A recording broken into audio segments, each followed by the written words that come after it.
Good evening to all of you. तो आज POCSO act लेके आई हूँ। बहुत लोग इसको पोस्को बोलते हैं, ठीक है, POSCO नहीं, ये क्या होता है पोक्सो, POCSO, इसका फुल फॉर्म आना चाहिए, ठीक है। महिला सुपरवाइजर के लिए वेरी इंपॉर्टेंट है, ये बहुत ज़्यादा इंपॉर्टेंट है ये एक्ट। क्यों एक्ट इंपॉर्टेंट है? क्योंकि इसमें कुछ खास बात है, वो मैं आगे बताऊँगी, ठीक है। आगे बढ़ने से पहले मैं आपको बता दूँ, आपकी लाइफ में आपके लिए कौन अच्छी बातें कर रहा है आपके पीछे और कौन बुरी बातें कर रहा है, इस सबसे आगे बढ़ के, क्योंकि अगर आपको आगे बढ़ना है ना, तो इन सब फालतू की पंचायत दुनियादारी जैसे औरतें होती हैं ना, गाँव की पंचायत करती हैं, उन सबसे अलग हट के आपको आगे बढ़ना पड़ेगा, सबको इग्नोर करके, ठीक है। तो लेट्स डू इट। अब इसका सबसे पहले अगर एकदम बेसिक क्वेश्चन बनेगा तो क्या बनेगा, इसका फुल फॉर्म बहुत ज़्यादा इंपॉर्टेंट है। तो फुल फॉर्म याद रखो, प्रोटेक्शन ऑफ चाइल्ड, ठीक है। सबसे पहले पी से प्रोटेक्शन ऑफ चाइल्ड, फ्रॉम किससे, किससे प्रोटेक्शन, बच्चों की सुरक्षा, किससे, सेक्सुअल ऑफेंस यानी यौन अपराधों से बच्चों की सुरक्षा। अब ये आखिर क्यों खास है, कब लागू हुआ, सारी चीज़ें, इसकी धाराएं वगैरह देखो, राइटिंग पे मत जाना, ठीक है, क्योंकि मैं डिजिटल बोर्ड पे यहाँ पे लिख रही हूँ। चूँकि आपको बहुत सारे ऐसे सुंदर राइटिंग में भी लिखे नोट्स बन जाएँ, पर आप उनकी कानूनी भाषा को नहीं समझ पाओगे। आप हो सकता है धाराएँ पढ़ के आपको टफ लगे, मैं ऐसे पढ़ा दूँगी स्मूथली कि आप सिर्फ 1 से 2 बार वीडियो देखोगे, आपको हमेशा के लिए रट जाएगा, ठीक है। तो थोड़ा सा सपोर्ट बनाए रखें, आपका एक कमेंट मुझे बहुत मोटिवेट करते हैं, तो आप कमेंट भी कर सकते हैं। तो सबसे पहले full form, protection of child from sexual offences. अब आगे चलते हैं कि आखिर ये क्यों इतना खास है।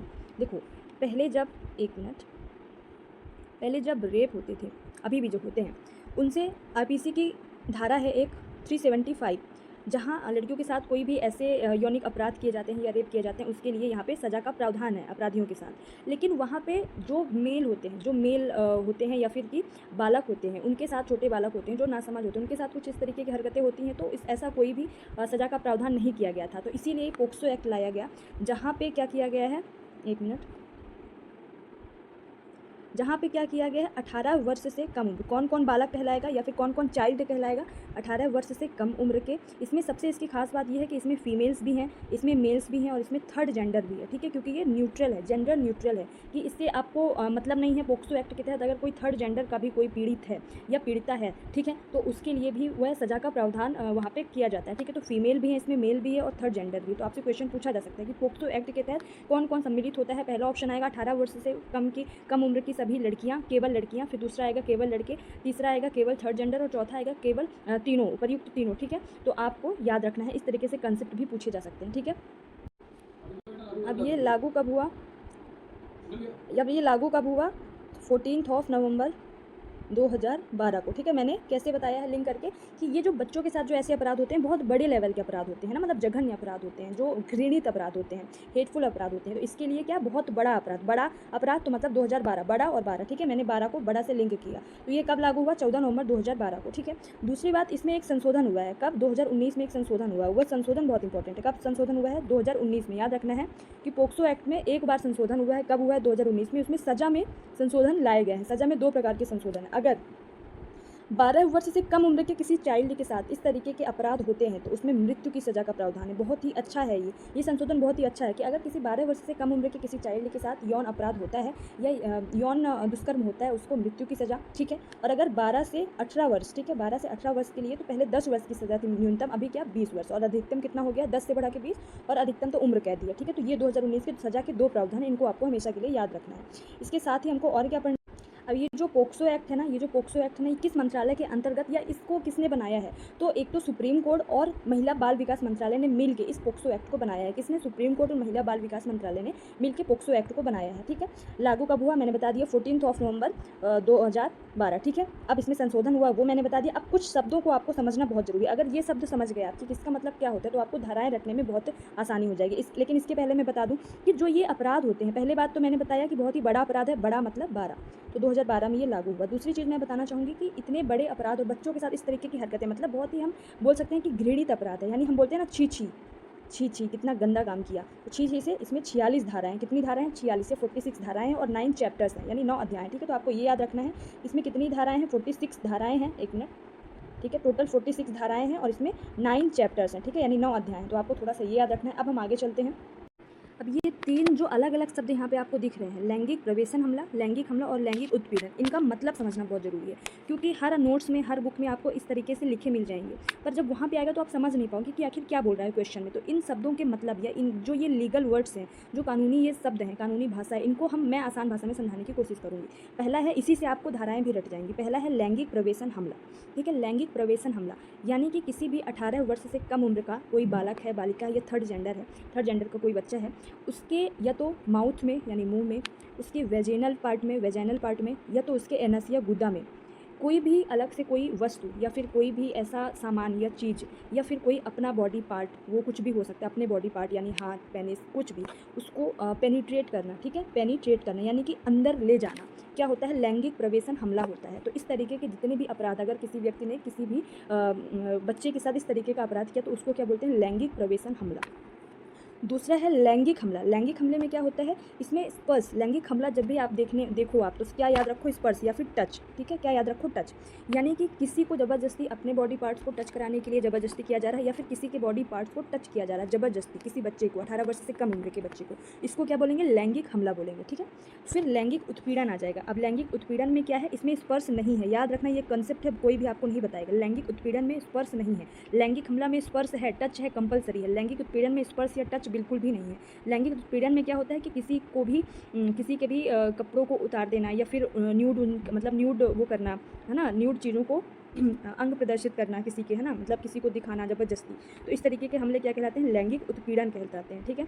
और एक और आप सुनोगे, गुरुत्तर, ठीक है, गुरुत्तर। अब ये गुरुत्तर का मतलब क्या होता है कि जो बड़ा है, एक होता है लघु यानी छोटा और एक होता है गुरु यानी बड़ा, कि कोई भी ऐसा इंसान जिसके ऊपर कई रिस्पॉन्सिबिलिटीज़ हैं, जो देश की सुरक्षा कर रहा है, जो समाज की सुरक्षा कर रहा है, जैसे मैं बोलूँ पुलिसकर्मी, होम गार्ड, ठीक है, या फिर आपका कोई प्रोटेक्शन कर रहा है, कोई डॉक्टर हो गया, इस तरीके का कोई काम करता है तो वो गुरुत्तर कहलाएगा, ठीक है। और उसके बाद ये आप सभी लोग ऐड कर सकते हो। इस तरीके से आपको 3 मैंने समझाएं, अभी मैं धारा जब बताऊँगी वापस से रिपीट करूँगी तो आपको समझ आएगा।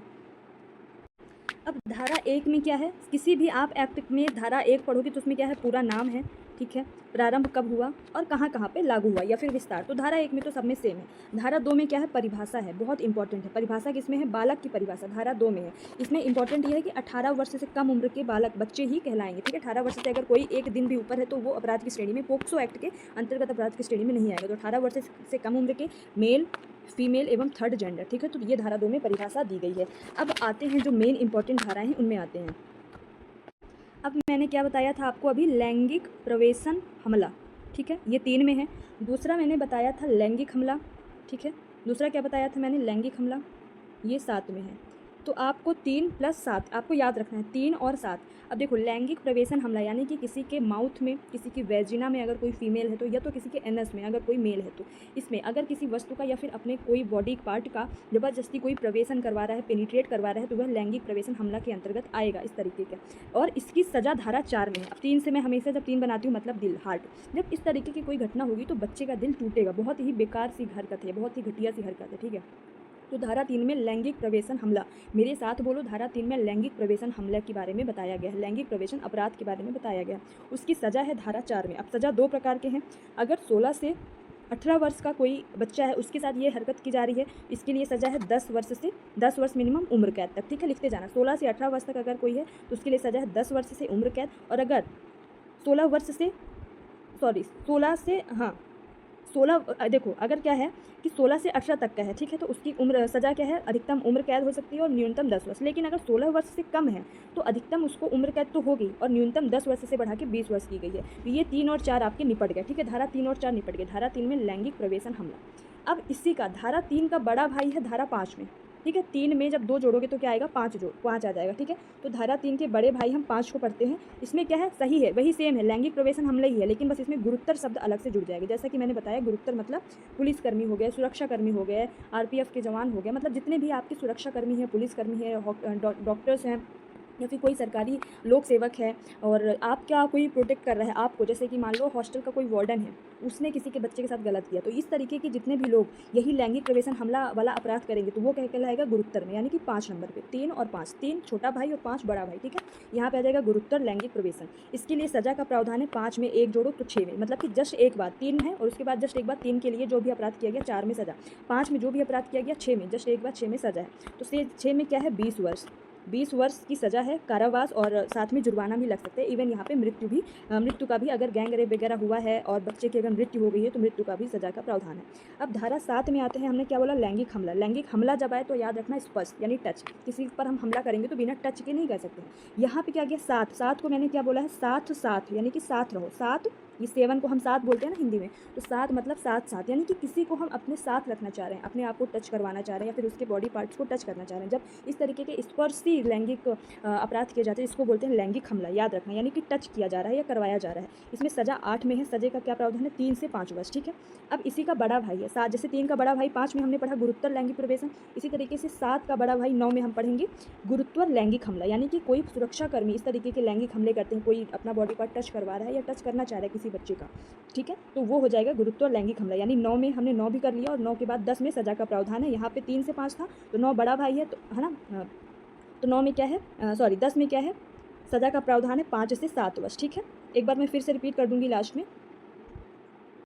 अब देखो धारा 11 में क्या है, लैंगिक उत्पीड़न। अभी हमने क्या पढ़ा, धारा 7 में यानी साथ स्पर्श करना, लैंगिक हमला की बात की थी धारा 7 में, और उसी का बड़ा भाई धारा 9 में है क्या है, गुरुत्वर लैंगिक हमला। यहाँ पे किसकी बात की जा रही, लैंगिक उत्पीड़न। मैंने शब्दों को समझाया था, उत्पीड़न मतलब कि बिना टच किए किसी के अंग को प्रदर्शित करना, जबरदस्ती किसी के अंग को देखना, प्रदर्शित करना, या फिर अपने अंगों को प्रदर्शित करना किसी भी बच्चे के सामने, ये क्या कहलाएगा, लैंगिक उत्पीड़न। ये सब आपको शब्दों का अर्थ पता होना चाहिए, ठीक है, तो आप कन्फ्यूज नहीं होगी। तो ये किसमें है, धारा 11 में है, और उसी में धारा 12 में, धारा 11 के तहत किए गए अपराध के लिए सजा है 3 से 7 वर्ष की सजा है।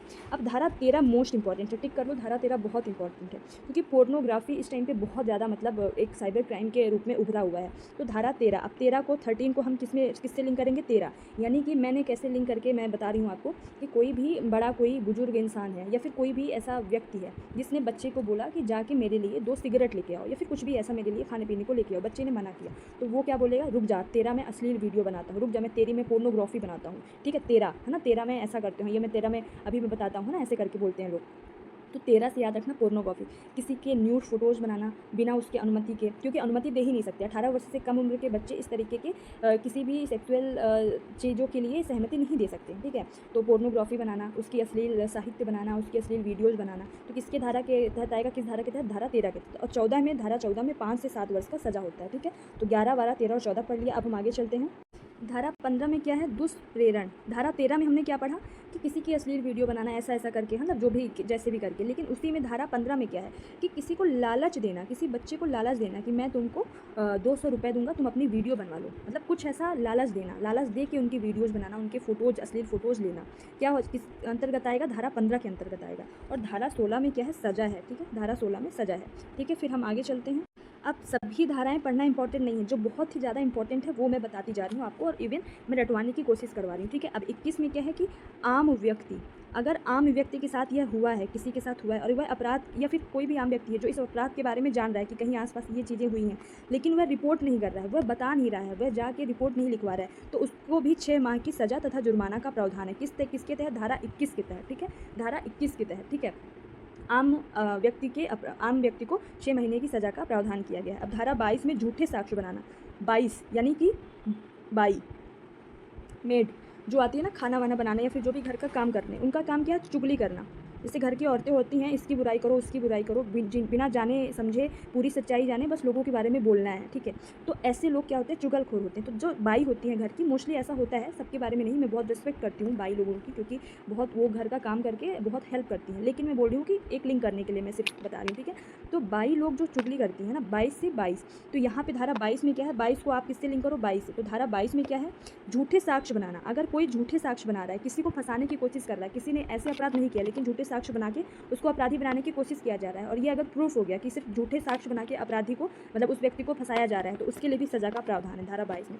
धारा 24 में क्या है कि बच्चे की गवाही जो होगी, जो बच्चा होगा, धारा 24 में जो है, एक मिनट, धारा 24 में जो है बच्चा है, उसकी अगर गवाही ली जाएगी तो प्रोटेक्शन में, यानी सुरक्षा में, बंद कमरे में, और उसी व्यक्ति के सामने जिसको बच्चा बोलेगा कि ये व्यक्ति मेरे सामने होना चाहिए। बच्चा और जो अपराधी है उसका आमना सामना नहीं होना चाहिए, क्योंकि हो सकता है बच्चे और डर जाएं, ठीक है। धारा 28 में क्या है, स्पेशल कोड, बहुत important, very important, special code. पूछा जाएगा कि पोक्सो एक्ट के तहत स्पेशल कोड या विशेष न्यायालय के गठन का प्रावधान किस धारा के अंतर्गत किया है, तो धारा 28, ठीक है, धारा 28, यानी कि अब अच्छा ही होगा, 28 अच्छा ही होगा, 28 अच्छा ही होगा, 28 अच्छा ही होगा, ऐसे करके याद कर लो, तो 28 अच्छा ही होगा। तो स्पेशल कोड की बात की गई है, ठीक है। फिर धारा 32 में आगे चलते हैं। धारा 32 और धारा 37, ठीक है। धारा 32 में क्या है, विशेष लोक अभियोजक की बात की गई, विशेष लोक अभियोजक। अब देखो हम लोग बोलते हैं ना, हमारे बघेलखंड में 32 यानी कि दांत 32 होते हैं, तो हम लोग ऐसे बोलते हैं, अगर कोई बहुत ज़्यादा हंस रहा होता है तो बोलते हैं इतना 32 क्यों दिखा रहे हो, कोई विशेष काम हुआ है क्या तुम्हारा, या फिर कोई विशेष बात है क्या, इतनी 32 क्यों दिखा रहे हो। 32 को याद रखो, 32 मतलब हंसना, इतनी 32 क्यों दिखा रहे हो, कोई विशेष काम है तो विशेष लोक अभियोजक, विशेष लोक अभियोजक क्योंकि विशेष काम करते हैं, विशेष लोक अभियोजक विशेष काम करेंगे इस एक्ट के तहत। तो 32 में है विशेष लोक अभियोजक। फिर धारा 37 में है कि बच्चों की जो गवाही होगी उसको रिकॉर्ड किया जाएगा और कभी अपराधी के सामने नहीं लाया जाएगा। तो ये कुछ इंपॉर्टेंट धाराएं हैं। मैंने बहुत ही अच्छे से आपको समझाने की कोशिश की है और मुझे नहीं लगता कि मुझसे कोई अच्छा इस तरीके से आपको लिंक करके पढ़ा सकता है, एक एक शब्दों के आपको मतलब समझा सकता है, ठीक है। बाकी मैं अपने आप में ध्यान देती हूँ, अपना काम कर रही हूँ। पीठ पीछे लोग क्या कर रहे हैं क्या नहीं कर रहे हैं, आप लोग भी ध्यान देना बंद कर दोगे तो यकीन करिए बहुत आगे बढ़ के जाओगे। Thank you so much. जय हिंद, जय भारत।